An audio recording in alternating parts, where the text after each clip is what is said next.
10 ఏళ్ళు కేసీఆర్ అధికారంలో ఉన్నాడు. ఎందుకో ఈ మూసీ నది ప్రక్షాళన చెయ్యాలనే ప్రయత్నం ఎందుకు చేయలేదు? ఈరోజు ఉస్మాన్ సాగర్, హిమాయత్ సాగర్ను బాగు చేయాలి, మూసీ నది మీద మనం ఎలివేటెడ్ కారిడార్లు కట్టాలి అని ఎందుకు ఆలోచన చేయలే? అందుకే ఈరోజు బుద్వేల్ ప్రాంతాన్ని ఒక అద్భుతమైన హబ్గా మనం ఈరోజు అభివృద్ధి చేయాలనుకున్నాం. గేట్వే ఆఫ్ ఢిల్లీ, ఈరోజు గేట్వే ఆఫ్ ముంబై ఉన్నది, హైదరాబాద్ కూడా గేట్వే ఆఫ్ హైదరాబాద్ కింద ఈరోజు ప్రణాళికలు మనం సిద్ధం చేసుకున్నాం. 3 నెలల్లో ఈ నగరాన్ని ప్రపంచ స్థాయిలో పోటీ పడే నగరంగా మనం తీర్చిదిద్దుకుంటాం. అందుకే ఈరోజు ఈ అభివృద్ధిలో కలిసి రాండి. హైదరాబాదు నగర నిర్మాణంలో మీరు భాగస్వాములు కాండి. ఈ రోజున్న ఔటర్ రింగ్ రోడ్డు ఆనాడు రాజశేఖర రెడ్డి గారు ఉన్నప్పుడు కట్టకపోయింటే ఈ నగరం ఇంత అభివృద్ధి చెందుతుండేనా?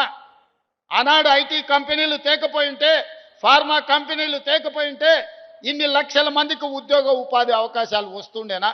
ఇవాళ ప్రపంచ చిత్రపటంలో హైదరాబాదు నగరానికి గుర్తింపు వస్తుండేనా? ఇవన్నీ ఆనాటి ముఖ్యమంత్రులు ప్రణాళికలు చేసిండ్రు కాబట్టే ఈరోజు మన నగరానికి ఒక గొప్ప పేరు వచ్చింది.